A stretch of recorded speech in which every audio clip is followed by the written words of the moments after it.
ঢাকা বিশ্ববিদ্যালয়ে যখন গোলাবারুদ চলেছিল স্বৈরাচার বিরোধী এরশাদ বিরোধী আন্দোলনের সময়, সেই সময় আমার নেতা জামাল শরীফ হিরু বুকে তাজা রক্ত দিয়ে আন্দোলন ফেঁকেছিল, যার প্রমাণ সেই দিনকার সেই 2014 সালের 9 পল্টন মিছিল শেষে তখন মাগরিবের আজান দিছে।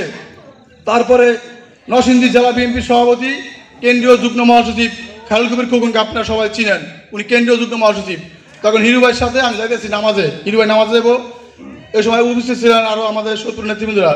এই টাইমে খোকন ভাই বলে, এই যে তারা চিহ্নরা আমাদের হিরু ভাই, আমাদের রিজবির গুরু হচ্ছে এই হিরু ভাই। তো হিরু ভাই কয়, খোকন এই কথা রাখো, তোমরা এখন নেতা, আমি তো তোমাদের ভাই ছিলাম। না হিরু ভাই, যখনকার এরশাদ বিরোধী আন্দোলন চলে ঢাকা বিশ্ববিদ্যালয়ে, আমি এক পর্যায়ে, এই আমানুল্লাহ আমান আমাদের কেন্দ্রীয় নেতা, আমরা এক পর্যায়ে পিছু হতে বাধ্য ছিলাম। আপনি জামাল শরীফ হিরু সেদিনকে পিছু হন নাই, তাই আপনি আমাদের আজীবন গুরু থাকবেন জামাল শরীফ হিরু। আর এই জামাল শরীফ হিরু দলকে শুধু দিয়ে গেছে, দল দিয়ে কোনোদিন কিছু পায় নাই।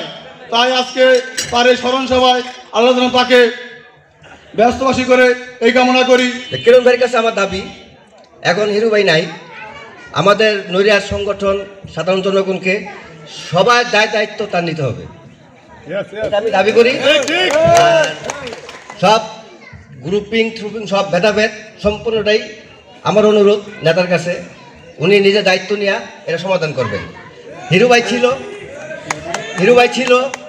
ভাই আপনার এই সহপাঠী, আপনি হিরু ভাই দুজন রাজনীতি করছেন, নৈরাজ বিএনপিকে উজ্জীবিত করছেন, কর্মীদের চাঙ্গা রাখছেন। আমাদের মাঝে হিরু ভাই নাই, চোখের পানি আসে।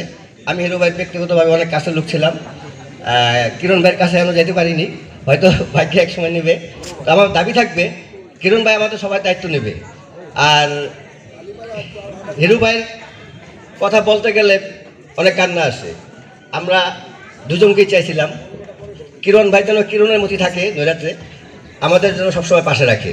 হিরু ভাইয়ের উদ্দেশ্যে বলতে চাই, হিরু ভাই এমন এক নেতা ছিলেন যার কোনো অর্থ লোভ ছিল না, সবাইকে সমান চোখে দেখতেন।